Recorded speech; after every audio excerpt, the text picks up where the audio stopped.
최근 우리나라 수출이 또 한 번 역대 최고 기록을 갈아치웠습니다. 그런데 이상한 일이 벌어지고 있습니다. 나라 전체가 돈을 엄청 벌었다는데 정작 많은 사람들은 생활이 나아졌다고 느끼지 못하고 있습니다. 도대체 무슨 일이 벌어지고 있는 걸까요? 지난달 우리 수출은 무려 877억 달러를 넘어섰습니다. 사상 최대 규모입니다. 이대로라면 연간 수출 1조 달러 돌파도 가능하다는 전망까지 나오고 있습니다. 숫자만 보면 한국 경제가 엄청난 호황을 누리고 있는 것처럼 보입니다. 하지만 체감 경기는 전혀 다릅니다. 한국은행이 조사한 현재 생활형 편지수는 여전히 기준선 100을 밑돌고 있습니다. 많은 가정이 여전히 지갑 사정을 걱정하고 있다는 의미입니다. 그렇다면 수출은 최고인데 왜 사람들은 경기를 나쁘게 느끼고 있을까요? 정부는 반도체만 잘 되는 것이 아니라고 설명합니다. 실제로 컴퓨터와 화장품, 농수산식품, 석유 제품 등 다양한 분야에서 수출이 증가했습니다. 특히 AI 열풍으로 서버용 SSD 수요가 폭증하면서 컴퓨터 수출은 1년 전보다 거의 4배 가까이 늘었습니다. K뷰티와 K푸드도 세계 시장에서 큰 인기를 끌고 있습니다. 겉으로 보면 여러 산업이 함께 성장하는 것처럼 보입니다. 그런데 수출 증가액을 자세히 들여다보면 분위기가 달라집니다. 지난해보다 늘어난 수출액 가운데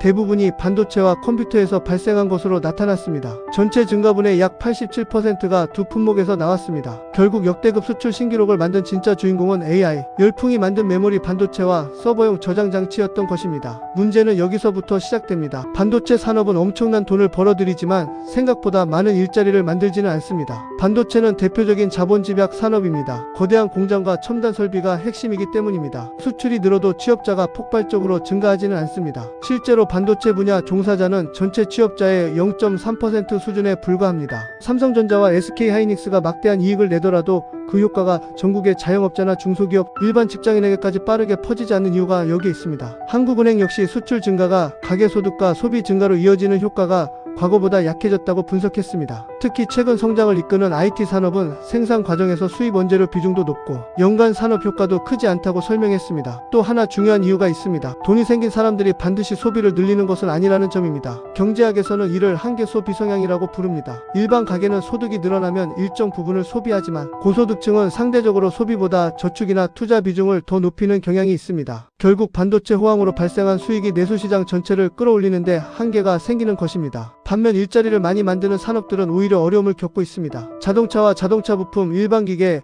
가전제품 같은 전통 제조업 수출은 감소했습니다. 미국 관세와 중동 지역 불안, 글로벌 경기 둔화 등의 영향이 겹쳤기 때문입니다. 특히 자동차 산업은 완성차 업체뿐 아니라 수많은 협력업체와 지역 경제를 움직이는 핵심 산업입니다. 같은 금액을 수출해도 자동차와 기계 산업은 반도체보다 3배 이상 많은 일자리를 만들어냅니다. 그런데 이런 산업이 부진하다 보니 현장에서 느끼는 체감 경기는 쉽게 살아나지 못하고 있습니다. 물론 긍정적인 신호도 있습니다. 조선업은 LNG 운반선 수출 증가에 힘입어 좋은 흐름을 이어가고 있습니다. 선박산업은 고용 유발 효과도 높은 편이라 지역 경제에 도움이 될 수 있습니다. 하지만 아직은 반도체 중심 성장의 그림자가 더 크게 보이는 상황입니다. 결국 지금 한국 경제는 숫자와 체감의 괴리가 커지고 있는 국면이라고 볼 수 있습니다. 수출 기록은 계속 새로 쓰고 있지만 그 과실이 국민 전체에게 고르게 전달되지 못하고 있는 것입니다. 앞으로 중요한 것은 단순히 수출액 규모가 아니라 얼마나 많은 산업과 일자리로 연결되느냐입니다. AI와 반도체가 만들어낸 초호황이 실제 소비와 내수, 그리고 서민 경제까지 확산될 수 있을지 시장에 관심이 집중되고 있습니다. 지금처럼 빠르게 변하는 경제 이슈를 계속 보고 싶다면 구독과 좋아요 부탁드립니다.